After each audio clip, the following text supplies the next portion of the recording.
浮世絵あいうえおチャンネルにようこそ。今日はひらがなの立ちつてとを書く練習をしよう。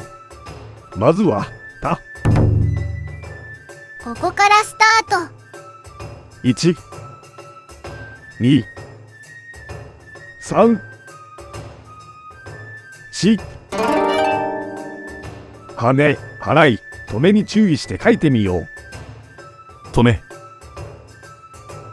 とめ、はね、とめ。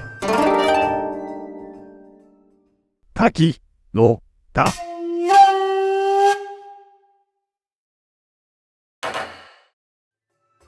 次はち。ここからスタート。1、2、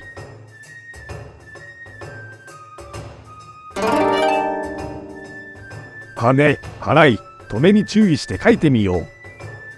とめ、harai、力のち。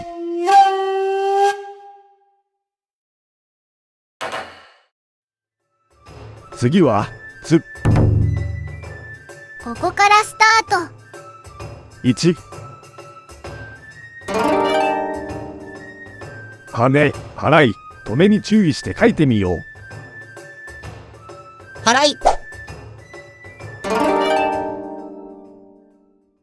月のつ。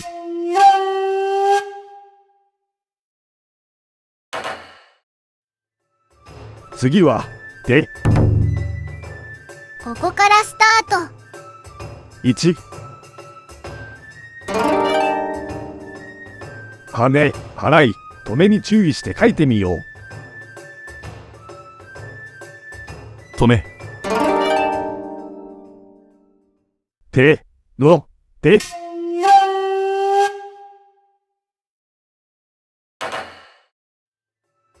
最後はと。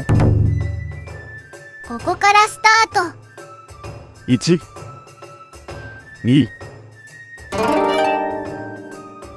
はね、はらい、とめに注意して書いてみよう。とめ、とめ。鳥のと。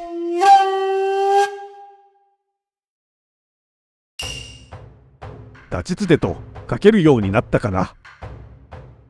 次の動画では何々の練習をしよう。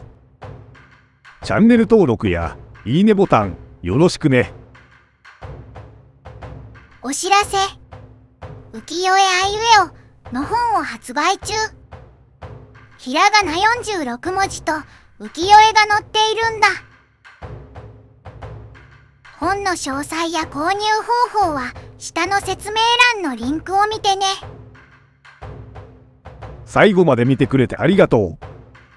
それではまたね。